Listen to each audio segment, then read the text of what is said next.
L'écologie. Oui. On est sur un système financier qui est basé sur une fonction exponentielle. On dit que l'écologie, il faut rentrer en phase de décroissance parce que on peut plus imposer une charge très importante à notre biotope.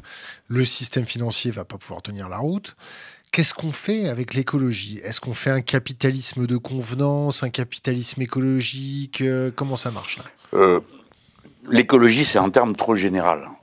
Il faut fait pas. comment Non, pour mais pas crever? on parle de la crise de l'écosystème parce que non, mais ça change tout.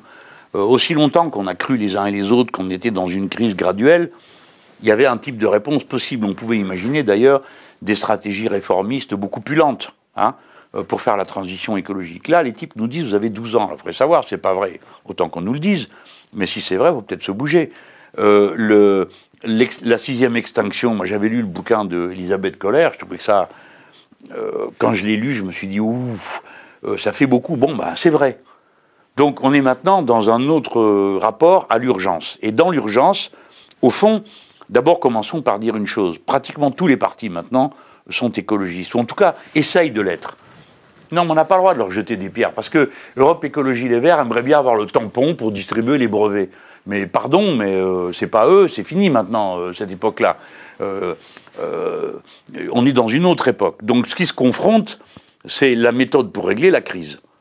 Donc il y a les méthodes qui considèrent que le marché, l'écologie de marché est possible, le marché va mettre en équilibre. Nous pensons, en tout cas les gens comme moi pensent, que c'est impossible. La réponse à la crise écologique ne passe pas par la libre compétition, par le marché, parce que le marché ne peut réguler que des intérêts particuliers qui sont par nature sans destination particulière.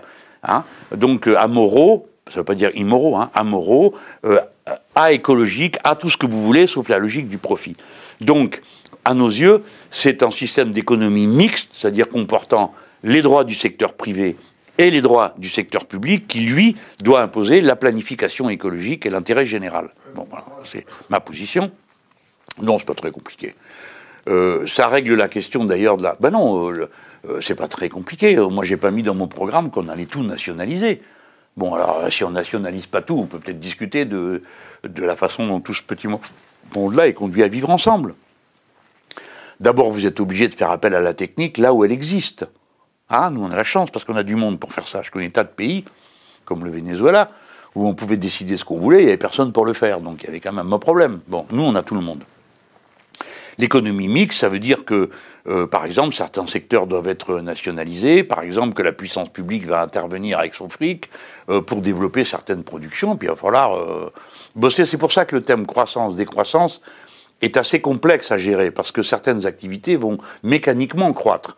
Par exemple, si nous décidons, et il faut le faire, de fermer les 59 réacteurs nucléaires de notre pays. On va faire comment pour respecter le bilan carbone si on ferme notre industrie nucléaire? Eh bien, c'est la raison pour laquelle il faut que les énergies alternatives soient exploitées à fond les ballons. C'est-à-dire la géothermie, c'est-à-dire l'éolien en mer, parce qu'à terre, il faut voir les problèmes que ça pose. J'ai pris là ces deux sources, il y en a d'autres, la biomasse, tout ça. Enfin, il y a plein de sources, mais il ne faut pas commencer à discuter interminablement et blablater. Comme quand on est en économie de guerre, on dit, ben voilà, on a tant d'années. On va fermer toutes les centrales nucléaires dans tel délai. Bon, allez, faut y aller. Il faut produire, il faut sortir les pales pour les éoliennes, il faut être capable d'aller les foutre en mer, il faut construire des bateaux. Alors vous ne pouvez pas faire de la décroissance. Combien ça coûte de fermer un réacteur? Écoutez, je peux vous dire ce que ça coûte de le recaréner.